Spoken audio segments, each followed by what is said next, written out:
Wealth of information here. We're just thrilled to have you. All the folks here can't wait to hear about your impact and the things that have impacted you regarding junior golf. George, thank all of you. Introduction not necessary, but I think it's the 6 wins, the British Open Championship. One of those wins we have to talk about because that was at TPC River Highlands, which is where I work, and that is where I actually played in the PGA Tour event. And before we get into the junior aspect of all this, I do have to ask him one question. For those of you that are familiar with TPC River Highlands, the 17th hole is a very difficult hole. It's a par 4, water runs down the right, treacherous shot into the green if you hit it left off the tee. And I'm sure that you remember this, right? Yeah, I vaguely remember this shot. Yeah, you vaguely remember the shot. So you hit it in the left bunker, and my husband and I happened to be standing there watching the leaders come in, and we both looked at each other like, oh, there's no way. There's no chance. He's going to have to lay up. There's absolutely no way. We think we're the experts, right? The tour experts, which we totally are not.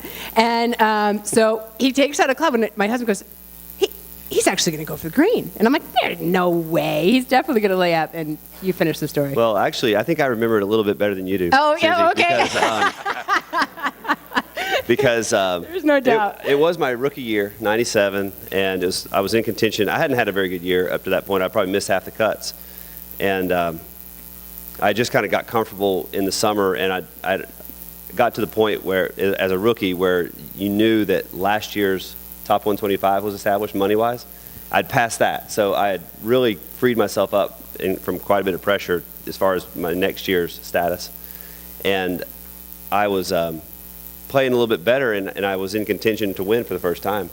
And I did hit it left off the tee, and the 17th hole, of course, it used to be a lot more difficult with the old golf ball and stuff. Of course it was. It was definitely a lot more difficult then. used to hit more like a 3-wood off the tee. Now I hit as little as a 4-iron off the tee there when I played. But 3-wood off the tee, and I did hit it left, but it wasn't in the bunker. It was in the rough on the downslope.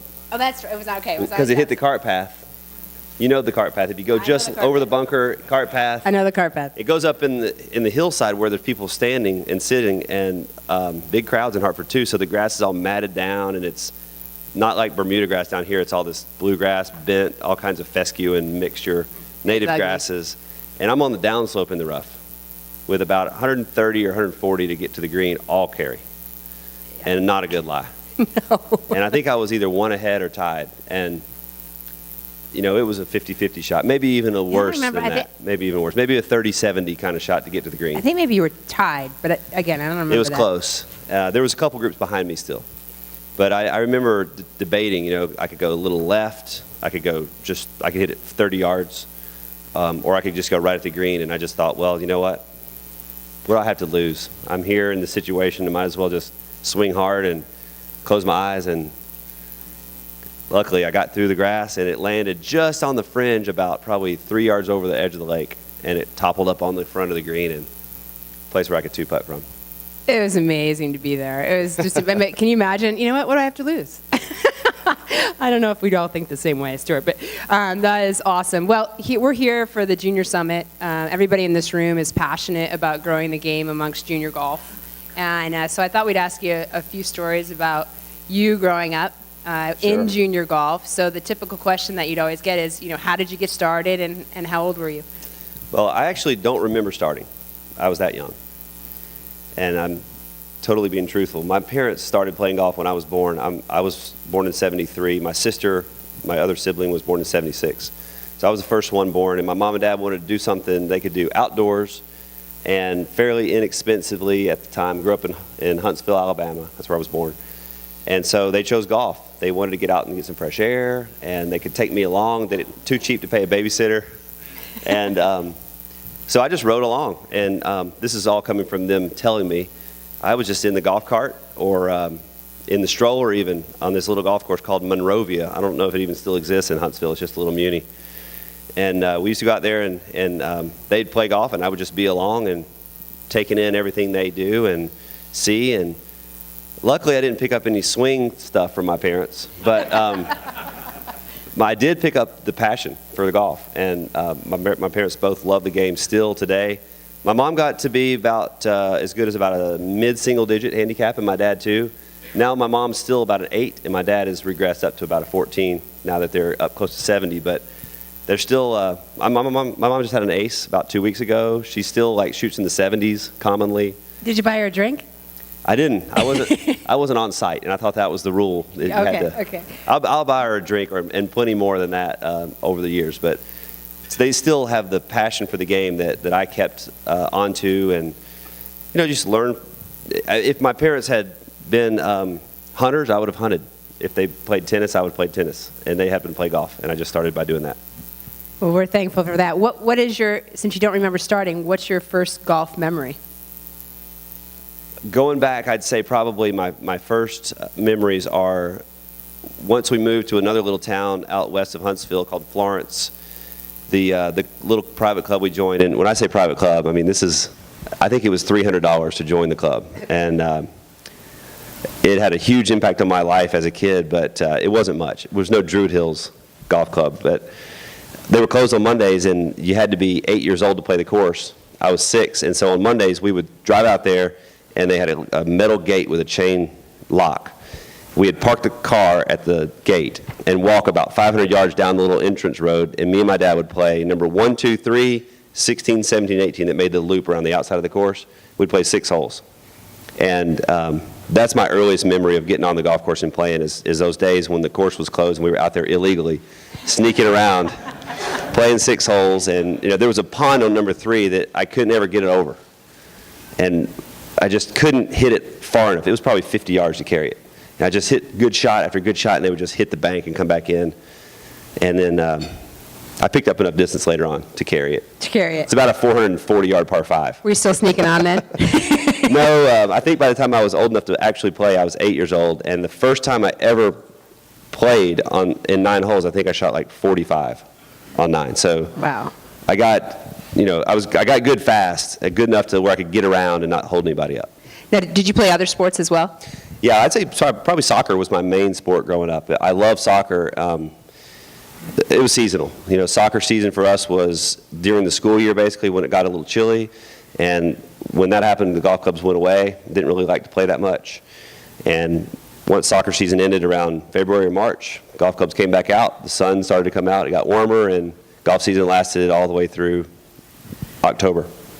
And did your parents just drop you off at some point? Did you learn from a professional, or did you teach yourself? Yeah. No, my dad taught me originally out of Hogan's book. I think it's called 5 Lessons, or 5 Lessons. 5 fundamentals. I knew someone in the room would be able to tell us the name of that. The Hogan You book picked a pretty good book. Yeah. My dad taught me out of that, just the basics. I mean, the very basics, grip and the basics of the stance, and that's nothing too technical. And from 8 on, I was old enough to go into the junior, we called it the junior clinic, which was on Tuesdays. And the PGA pro at our course was called Chris Burns, and he was like a legendary, he still is. I mean, he's retired, but he's still involved with junior golf. A legendary junior program up there for such a little, tiny course that doesn't exist anymore. It's the club closed down from financial problems, and the weeds are about 5 feet tall. But he moved his junior program elsewhere into the public ranges and the little municipal courses. But Chris Burns taught the junior clinic, and he taught more of the basics and some of the movements, and also the love of the game and integrity about the rules and how to play right. And that really impacted me too from an early age. And I played a lot of pro junior type golf tournaments with Chris Burns, and I also started working for him at the golf shop there when I was about 14. Careful with the child labor laws, Right. And but no, it was a huge part of my life. Some of my greatest friends today are still the guys that I worked with there when I was 14, 15, 16 years old. Isn't that amazing? I think some of us probably could share that same kind of story. My question to you, too, would be, as all of us are coaches in the room or teachers in the room of the game, to young men and women, we have an incredible responsibility, obviously, to them and to their families. What would be some advice you would have for us on coaching juniors, on too much information versus too little? Do you have any thoughts on that? Yeah, I have some pretty strong thoughts. Probably has been shaped by the way I grew up playing. Our course didn't have a range. We had a tee where you could hit your own golf balls out over number 10, 7, and 6 fairways. And you also had to pick those balls up. So that strongly discouraged from anybody practicing. The picking up your own balls was not desirable. So, but I did occasionally hit some golf balls. My dad had a meticulous collection of shag balls that he used, and everyone had their own mark. You know, you knew when you went out there if there was a bunch of balls scattered around there, which ones were yours and which ones weren't yours. So occasionally I would hit balls with my dad, and we would hit them and go pick them up and hit them again and go pick them up. And I thought it was kind of boring. Personally, I would much rather have played. And so I just played. We would tee off on one in the morning, and we would go around, and then we'd just keep on going until it got dark or until someone showed up in a golf cart and said, let's go. And the golf course, I always tell parents when they ask me about, you know, when should our son start taking lessons or our daughter, I always say let the golf course be the teacher for the first part of it. The scorecard can really be a great teacher too. Really believe that we can help kids become better golfers by teaching them the right way to hold the club and stand and the right fundamentals, but we can't teach them to be great golfers like the scorecard and the golf course can teach them, and competition.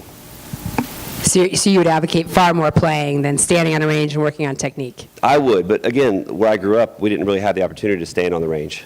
Chris Burns gave lessons out there on the range, and he gave the junior clinic on Tuesdays, but by the time I was 11, I was teaching the junior clinic just as often as I was taking it. If he was busy doing something else, he'd nominate me or one of the other kids my age that was a decent player above the rest to go on out there and just repeat the same things that he always said. I learned a lot, like I said, the basics, the right way to hinge the wrist and to load the club on the downswing, stuff like that. But I never learned how to make a decision about where to lay up or go for it on a par 5 from the practice tee. And that kind of stuff is what makes it, what turns a good golfer into a great golfer. It sounds like your father was an enormous impact on you in your golf.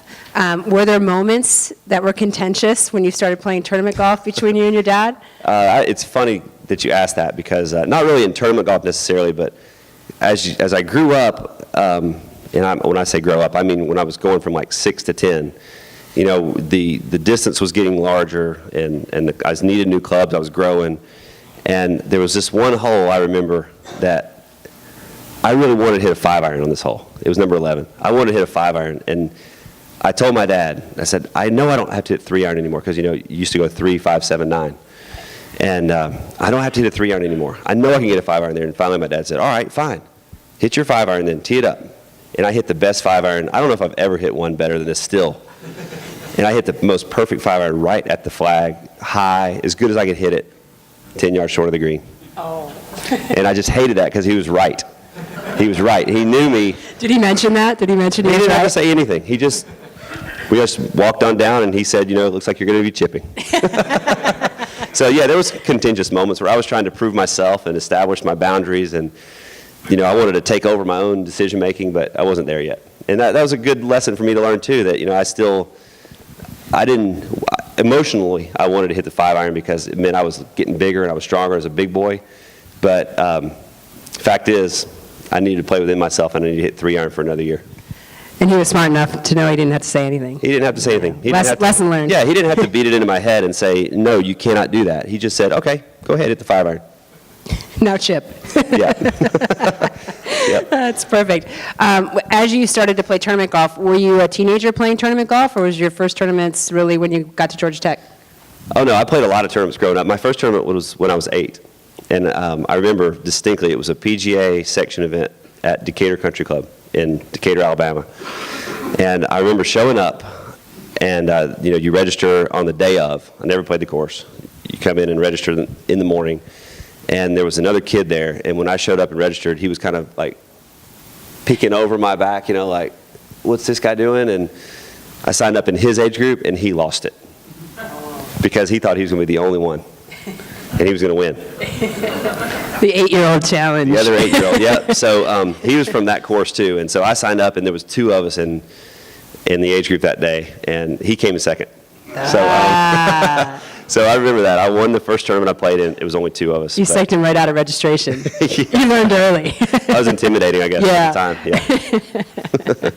So that was your first one, and then you went on, did you stay local? I mean, did you learn how to win locally and then move on regionally, or did you move on right away?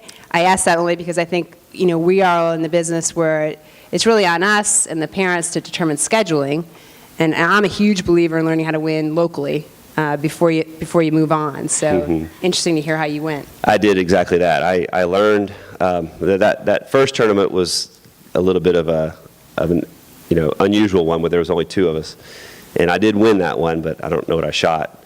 But yeah, I learned how to win my local tournaments first, and I won a lot of them early on. I was always at least competitive or the number 1 guy in my age group growing up. First very locally, then regional, then the state events. Then there wasn't really the American Junior Golf Association was just starting to develop, and I played in my first ones of those when I was about 14. But those were still more local, like Atlanta, New Orleans, or regional. But I really just relied on the state events. The PGA section always provided plenty of tournaments. A few of the clubs had junior invitationals that we played in. And I saw the same kids over and over, established who was the best one, and usually I was. The age groups were every 2 years. I think they probably still are, but when I was the younger year in the age group, when I was 12 in the 12-13, I was always really trying to fight and win. It was hard. When I was 13 in that age division, it wasn't very hard. So when that became the case, I started to move out into some of the other tournaments. And luckily, Alabama had some big tournaments, like the Future Masters was a huge tournament, still is. And I got to experience national competition right there in my own state. That is a gift. You're very tall. We all know that you're very tall. And I think that as teachers of the game, we have to pay attention to growth spurts in our junior golfers. Do you remember having a huge growth spurt and how it affected your game? I totally remember. I was 14, and I was still using my set of clubs that my dad had cut off. I had a hodgepodge set of clubs. I think I probably had 8 different manufacturers in my bag. Right now I probably have 4, but I had probably 8. And I started to hit that growth spurt a little bit when I was about 14, and I ordered a set of ping clubs. And it was the first set of men's clubs I had. And they were also the first set of clubs that actually had a 4, 6, 8, and wedge in. Because I was still 3, 5, 7, 9. Really? Oh, yeah. And had a little bag with just a few. Actually, my first set of clubs was a Tom Watson set. It's ironic. You ever share that with Tom? So my first set of clubs was a men's set of pings. And between the time I ordered them and they came in probably 6 weeks later, I grew probably 2 inches. And so my fitting was all off. This is early days of fitting anyway. It was basically just choose what color you like the most on the dot. Correct. And I think I was 1 degree upright. I was blue. I think I was blue. Oh, there yeah. you go. So when they first came in, I was already too tall for them. But I still played with them, and I used. I might have gotten them lengthened a little bit, just up to standard men's lengths. And I used that set of clubs all the way up until I went to college, and I used them in everything. I did have to adjust to the growth spurt quite a bit, but I just adjusted to it. I didn't really worry too much about it. I had my my off time in the winter, and I always had to adjust to something anyway coming back. I'm not going to lie, when I was 14, I was pretty fat. That's why I quit soccer. Really? I quit soccer because I was a goal-scoring forward, and my last year playing soccer, the coach threw me back at defense because I reported to preseason camp fat. Oh, no. So, yes, and I lasted 1 year playing defense. I hated defense. So I was a golfer after that. And then you grew, got skinny. Then I grew, and I thinned out a little bit, and then I started hitting the ball really, really long and crooked. I had always been straight and short, and all the other guys outdrove me, but I was just plodding down the fairway and shooting even par, and they were, all over the place. And I was winning. And then I got really long, and I had to learn how to rein it in and hit 3 woods and irons off the tees more. And I had to learn how to make those decisions on the par 5s because I was reaching them in 2. It seems to be such a power game now, even for our elite juniors that many of us coach. How did you rein it in? What did you do specifically? Did you have somebody help you with your golf swing mechanics, or was it just strategy and you figuring out the consequences when you didn't? It was consequences. Yeah, I still was at that course that didn't really have much of a practice area, and the little course was about 6,000 yards, par 71, and there's a lot of holes where you had to decide, do you want to hit a driver on this hole? There's a lot of sloping fairways and about 20 bunkers on the whole golf course, but just a lot of slopes and trees and junk you could get in if you hit too much club. And I just had to learn by hitting it in there enough times that wasn't the right thing to do, and learn how to make my decisions based on what the golf course was throwing my direction. And I don't think I really adjusted anything mechanically, because by the time I got to college, I was still hitting it pretty far and crooked, and I was liable to do anything on the golf course, but I usually could make pretty good decisions. It was execution that was kind of hampering me at the time. When you were a teenager, did you find that you could work the ball then, or did you only hit one ball flight? No, I used to work it a lot because, again, going back to that narrow, short little course, I was in the trees all the time, and I had to learn how to hit huge cuts and hooks and highs and lows out of those trees to get it up on the green, and I just learned by necessity. I learned if I really want to get around that tree, I got to make it curve and make it spin that way, or make it spin that way, and I just figured that the club face was going to do that, and I got to learn how to make the club face tell the ball what to do. How does that impact you on tour now, knowing that? Well, on tour, I think it's almost prerequisite that everybody on tour learned that way for the most part. There's very few players out there that learned by just practicing. Most everybody played and learned how to shoot low and get themselves out of trouble and minimize the damage. And that's what they do. That's what they do every day now. And it's a little different now because it's a lot harder to hit that ball that curves than it used to, because the golf ball doesn't want to do it. It's designed to go straight. And I worry, too, about what we're raising. I'm generalizing, but a lot of range rats is what we call them, where we have kids who are just working on mechanics all day long, and I just see one ball flight on the range. Are you starting to see that creep in when you're looking at some new tour players that are younger? Are they hitting all the ball flights, or are they just hitting one and the power ball? Well, yeah, but I think I see that among all the players, even the older players too. And that's a function, I think, of equipment these days, that we generally find one ball flight that we like and that we're comfortable with, and we sort of make that fit into the course. Unless extreme circumstances come up and you have to do something else, then you need to be ready. But a straight 280-yard draw, or a 280-yard draw that ends up in the middle of the fairway, I haven't found a hole that doesn't work on very many courses. Even dogleg to the right, that shot still works pretty well. So you can fit it in there if you have to. It's handy to have the other one, but I really think I would say now, with the way the golf ball is and the drivers and everything, that it's probably better to develop one type of ball flight and make that fit into a golf course. I mean, that probably just makes everyone here cringe, but I really think that's the way you play golf now, because the way the equipment is. If you have the right golf ball and driver combination for yourself, then there's really not a lot of reason to try to hit a lot of different types of shots off the tee. Now, into the greens maybe, but it is becoming a little bit more of a one-dimensional game, I believe. Having said that, which is fascinating to me to hear, what would you suggest for junior golfers who are looking to play at the highest level, maybe not tour, but maybe in the highest level in their area, or the highest level at the next level? What would you separate that practice time as? Would it be focused mostly on short game now that there's, you think there's maybe just one ball flight you have to learn? Well, definitely short game needs a lot of attention. And I call everything inside about 120 yards the short game. Because these guys and gals hit the ball longer than we ever did, and they're going to turn 500-yard par fours into short irons. And you need to learn how to hit that 120-yard shot and be very efficient, and putting too, of course. But I still think playing is just so much more valuable than even practicing your wedges on the range. When we have the luxury of using the really good top quality golf balls for practice, and when you can practice with the kind of ball you play with every day, or even just another type of premium ball, it just takes your practice to another level. You can really get feedback with your wedge distances and your iron distances and your driver ball flights. You can't get that with the solid range balls. You just can't. And so when I see kids practicing their wedges on the range and they're using the range balls that slide up the club face and go straight up in the air and don't have any spin, they don't really know how far they're hitting those shots. So I would take that time and devote that to going on the golf course and playing. Learn how to make birdies on the short par fours. Again, go back to the par fives. Learn when to lay up.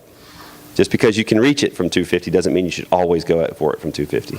The pin placement should talk to you. And that kind of stuff you just cannot pick up from the range.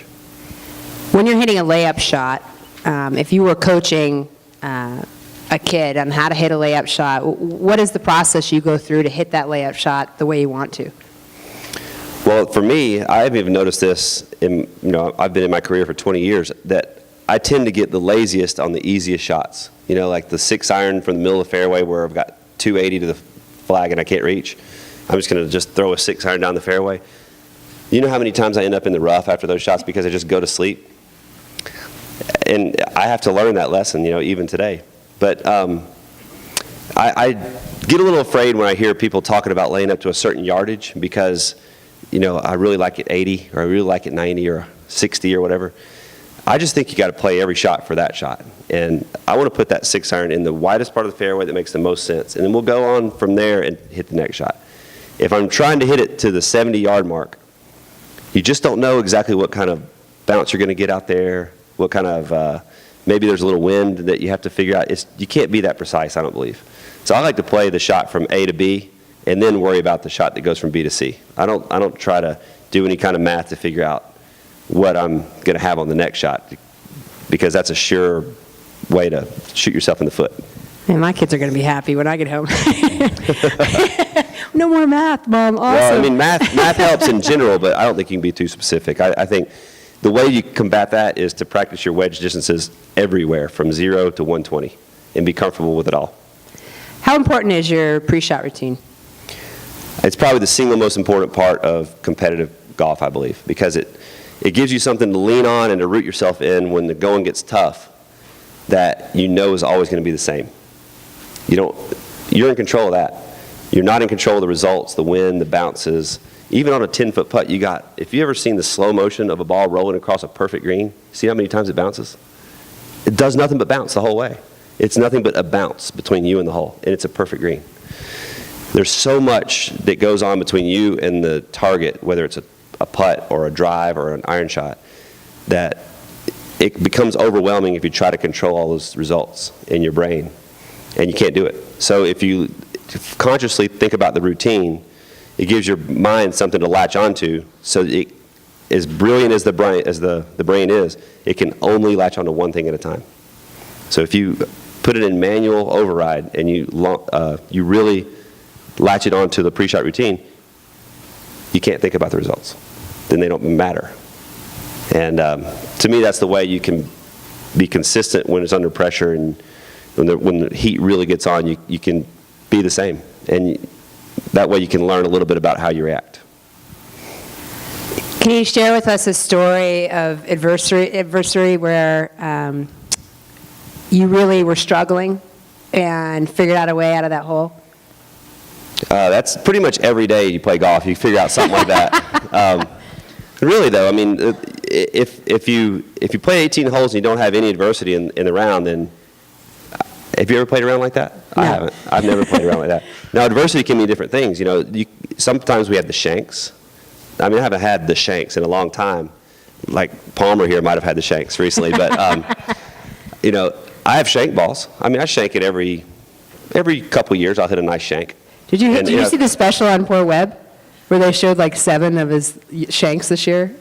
I was like, really? You had to go over that? I didn't know he's a shanker. Yeah. Yeah. Well, it happens. A lot of really good ball strikers hit the club face right on the heel with their irons, and as we know, that hosel lurks very close to that heel too. So Hogan was one of those guys. So you hit one of those. So yeah, what goes through your head? Well, so you got 40,000 people around. Right. You think you killed somebody. You hope you don't. The first thing that goes through your head, I think, naturally is, oh no, I might do that again. Just like if you miss a 1-foot putt, you might do that again on the next putt. And the way golf treats us is if you 3-putt from 5 feet, almost guaranteed the next hole you're going to have a 5-foot putt. You know, that's the way golf treats us. Yeah, no. You're not going to continue to do that. Missing 1-foot putts, that is the outlier. And what I do in practice every day, and what I do Thursday, Friday, Saturday, and Sunday every week when the pressure's on, that is the normal. And you just got to remember what the normal is. You know, do I hit a driver out of bounds? Of course. That's going to happen, you know, 10 times this year probably. I hit 10 shots out of bounds. And they all feel terrible. But I'm not going to drop the next one and hit my provisional ball and think, well, now I'm probably going to hit all these out of bounds. Because it's probably not going to happen.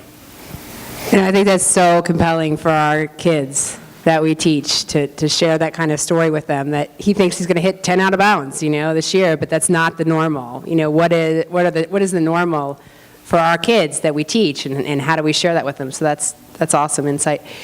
You went to Georgia Tech, had a great career there, took a trail that was a little different than most of us in managing and organizing your time because you were married during college. Yeah, in fact, Druid Hills was our home course when I was in college. Right here, we used to come out here and practice and play, and many times when I was a junior and senior, when my son was already born and I was married, they would come out here too, and I would bring my son out here, and he would hang around with me while I was hitting golf balls just like I did with my parents. So you were managing But collegiate it golf. didn't catch on with him. He doesn't play? He plays a little bit, but not about 5 times a year. He'll be teeing it up at the father-son this year, though. Great. Yeah, in December with me. Does he play other sports? Ice hockey. Both of my kids played ice hockey. That's So their he main crushes sport. it when he hits it. He does. He hits it far. Yeah. So he'll play golf. There will come a time when he'll play golf. But how did you balance all of that? How did you balance being married, playing Division I golf, and school? I don't know, to be honest. I really don't. Looking back, my wife was full-time student and 2 jobs and parent. And I was on the golf team, which is, you know, sort of a semi-job on its own, and full-time school. And we just did. I don't know. We just saw what was in front of us, and we just tackled it. And it was probably the most valuable couple years of our marriage, those first 2 years, just getting through the struggles. And our families were great. They really, they couldn't have been any better. I mean, it was a difficult situation for them and for us, but we set a plan, and we said, you know, it's probably, I was already, it was looking like I was going to turn pro pretty soon after college anyway. And I did briefly toy with the idea of turning pro early, but quickly came to my senses and realized I got an opportunity here at Georgia Tech that you know, I'm on a full scholarship. It's 2 years. We can make this happen. I got to have a degree. I can't leave here without a degree. And my wife too. She graduated in molecular biology, which I just learned how to pronounce. So, and in 4 years, we both graduated in 4 years on time, on the same day. And you know, it took me out of any Walker Cup aspirations whatsoever, because I didn't play any golf in the summer. I was just full load of school all summer.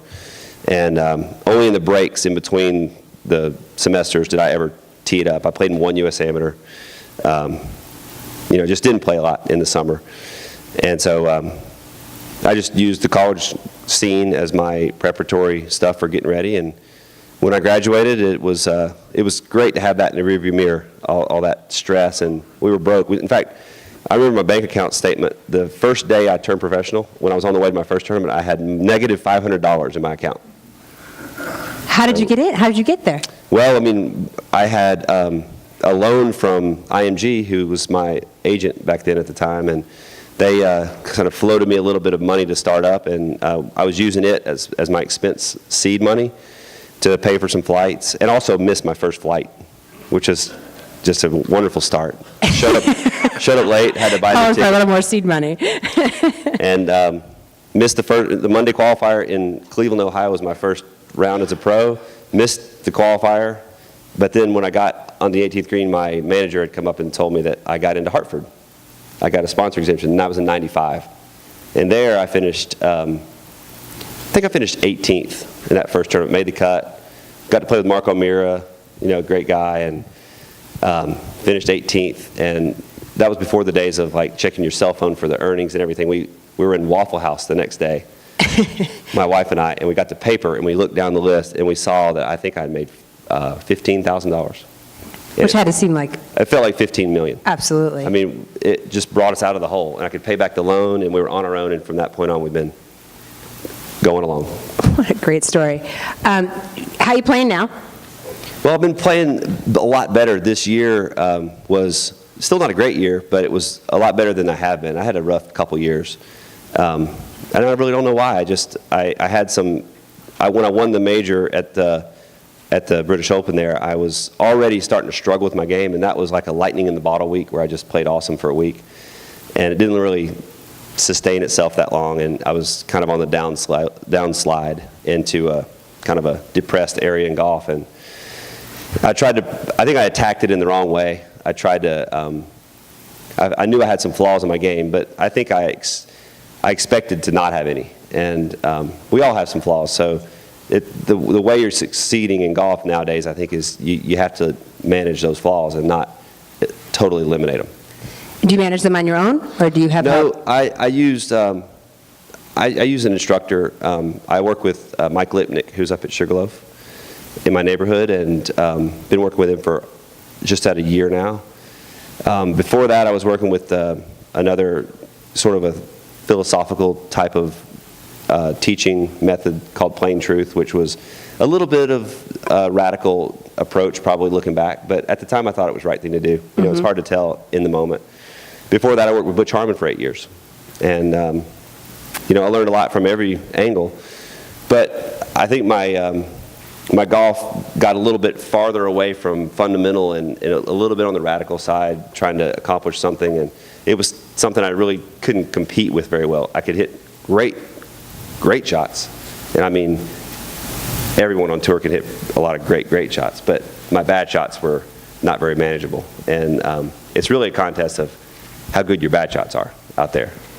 When a tour player changes professionals, which you hear about on occasion, where they've gone to somebody for a certain amount of time, like you did to Butch, and then you switch methodologies, you know, what inspires you to do that? What is it, because you're not playing well at the time, you think it might be something else, or because you see other people succeeding at that?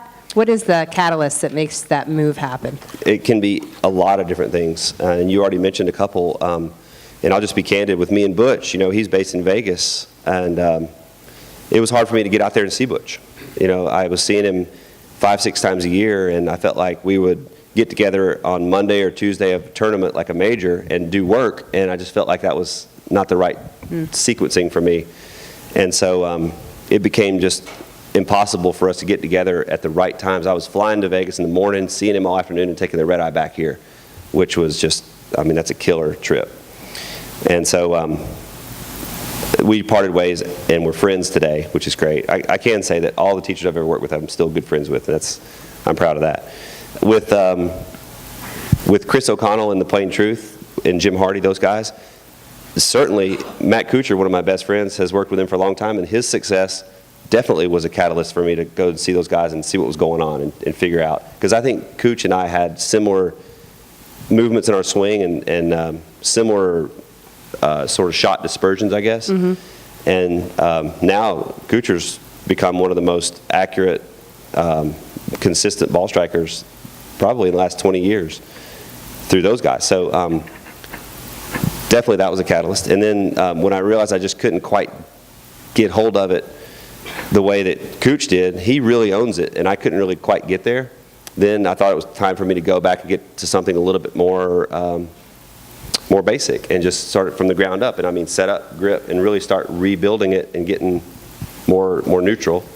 And that's where Mike Lipnick came in, and he's in my neighborhood now. I'm the opposite of the way I was with Butch, where I get to see Mike. You know, if I want to see him 6 days a week, I probably could, especially this time of year when it slows down. Now I see him once or twice a week, which is still, though, way more than I've seen a coach before.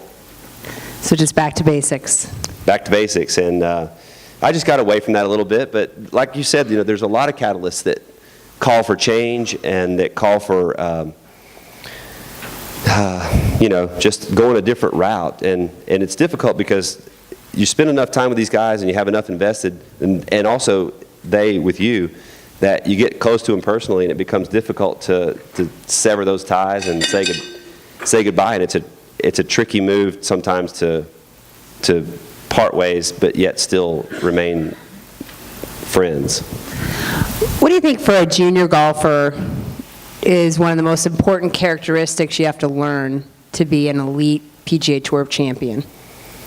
Oh gosh. Well, I really think that golf at the highest level, and whether that's the PGA Tour or college or, your state junior, it's really a measure of your heart and what the heart does. When you get in the heat of things and in the battle,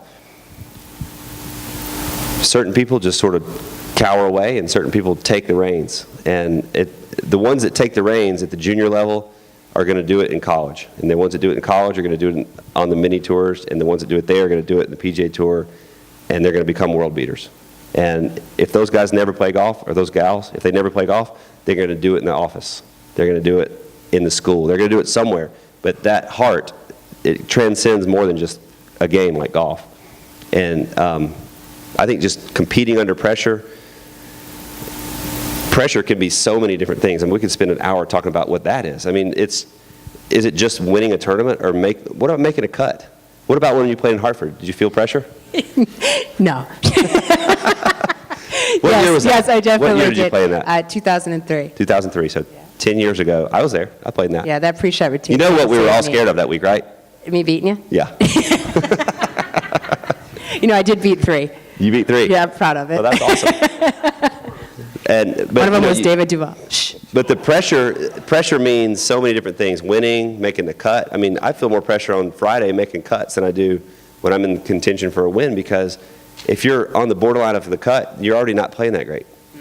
And you're just not feeling it. You're feeling like you're stifled and you can't get anything going and you need something to get going. When you're 20 under par and you need to make a birdie, that's just a birdie. It feels so easy. So what about the first tee ball? Anybody here ever been nervous on the first tee? That's a lot of pressure. It Do you work means with so many somebody? different things. Like sports psychologist-wise, do you work with somebody? Yeah, I do. I work with Morris Pickens in Sea Island. Been working with him since 2009. Right before the British Open that I won, I started working with him. And do you feel like most of the tour professionals now have somebody that they work with, or at least admit to working with somebody? I'd say most do. And it used to be kind of, something you wanted to do sort of in the closet. I don't want to tell anybody I'm working with a sports psychologist, but I think Bob Otel kind of blew the top off of that, working with Davis and some of those guys that were winning constantly. And he wrote books, and those guys talked about him all the time in the press.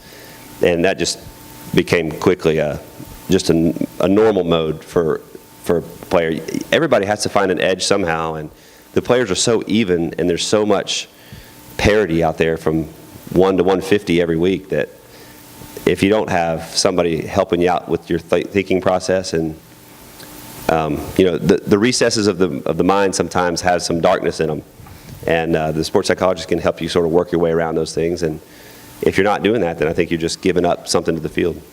Do you have a mantra you use when you play? I don't use a mantra, really. I No? mean, one thing I do, I guess, sort of in the mantra field is I don't really set goals. I'm not a big goal setter. I think goals are results, and I don't like thinking about results very much. I like to try to take care of my stuff on one shot and then go find it. And we'll go find it, and we'll take care of the stuff on the next shot. And if the better I do on that one shot, and then the next one, and the next one every day, then I'll look back on the year and probably say, I bet if I would have set goals, I would have achieved them. So I don't like to think about goals, because goals set me up for failure, and me and failure just don't really like each other very much. I mean, I've got plenty of it, but I don't like it. So were you the kid that dreamed about making the putt for the British Open win, or you didn't really go that far out? No, I did when I was a kid. I did. I was on the green being Watson and Nicklaus and all that, on the practice green. We did have a practice green growing up, so I got plenty of time to practice there. But I did all that. I was always challenging myself, little contests here and there. Even when I would play golf, I played alone growing up a little bit, because there weren't any other kids. Weren't that many other kids that really wanted to play as much as I did. I'd usually go like 18 with a group, and then maybe go the other 9 or 18 alone. And you have to make stuff up to challenge yourself. And a lot of times for me, luckily, that was the challenge to shoot my best score, or to, on 7, for instance, get the ball past the hump off the tee. Yeah, or stuff over like the that. water or Stuff something like like that, that. yeah. So I was always challenging myself in little ways and trying to come up with different ways to push it and just become better every day. Well, since I'm no longer going to ask you what your 2014 goals are, we're going to open it up to the crowd to ask Stuart some questions. So I think there's a mic somewhere.